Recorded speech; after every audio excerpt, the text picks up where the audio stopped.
பிரியமானவர்களே, இயேசு கிறிஸ்துவின் நாமத்தினாலே இந்த நாளிலும் கூட உங்களை நான் வாழ்த்தி ஆசீர்வதிக்கிறேன். இந்த நாளிலும் இயேசு கிறிஸ்துவின் வாசனை நம்ம மூலம் வீசுகிறதை குறித்து பார்த்து கொண்டிருக்கிறோம். நீங்க தாங்க கிறிஸ்துவின் இனிமையான வாசனை. எப்படி என்று பார்க்கலாமா?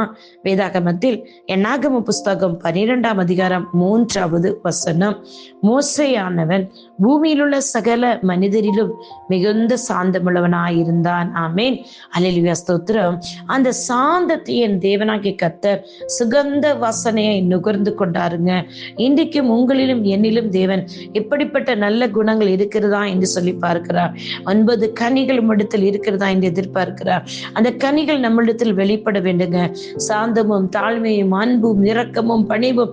பாருங்களேன், இங்கே மோசே இடத்திலிருந்து தேவன் அந்த சாந்தமுள்ள குணத்தை, அவர் சுகந்த வாசனையை பரலோக நுகர்ந்து கொண்டபடினால் பூமியில் அதை சுகந்த வாசனையை மற்றுள்ளவர்களுக்குள் பரவ செய்கிறார். எப்படி மற்ற ஜனங்களுக்கு முன் இஸ்ரவேல் ஜனங்களிடத்தில் தேவனே சொல்லுகிறார், என் தாசனாகிய மோசேயோ அப்படிப்பட்டவன் அல்ல, என் வீட்டிலெங்கும் அவன் உண்மையுள்ளவனாயிருக்கிறான் என்று சொல்லி. ஆமேன்.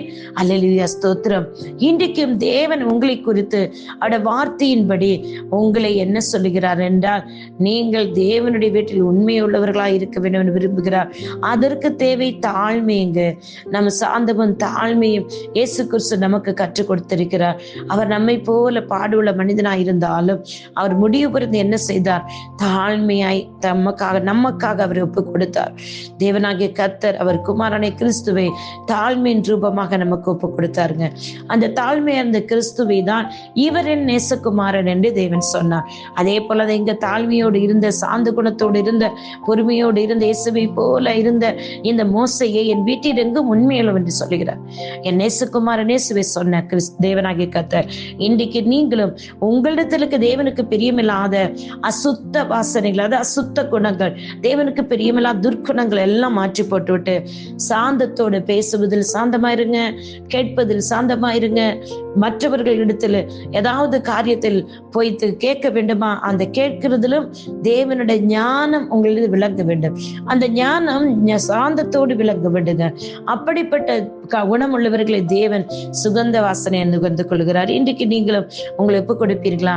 இந்த மோசேயை தேவன் சாந்தம் உள்ளவர் என்று சொல்லி அவரிடத்திலிருந்து வந்த சாந்த குணத்தினால் அவர் செய்த நல்ல காரியங்களில் எல்லாவற்றையும் அவர் சுகந்த வாசனை நுகர்ந்து கொண்டு அவரை குறித்து என் வீட்டில் எங்கு உத்தமன் உண்மையுள்ளவன் என்று சொன்னாரோ, என்னையும் குறித்து தேவரே நீங்க தான் சொல்லணும். ஏசப்பா, நான் உமக்கு உண்மையாய் ஊழியம் செய்கிறவளாக, என் வீட்டில் என் மனைவி பிள்ளைகளுக்கு உண்மையுள்ளவளாக நான் இருக்கிறேன் என்று நீர் தான் ஏசப்பா சொல்லணும்.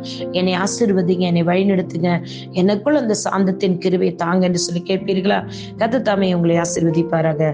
உங்களுடைய சகோதரி Vanchari Sheela Rosario. God bless you all. Amen. Amen. Amen.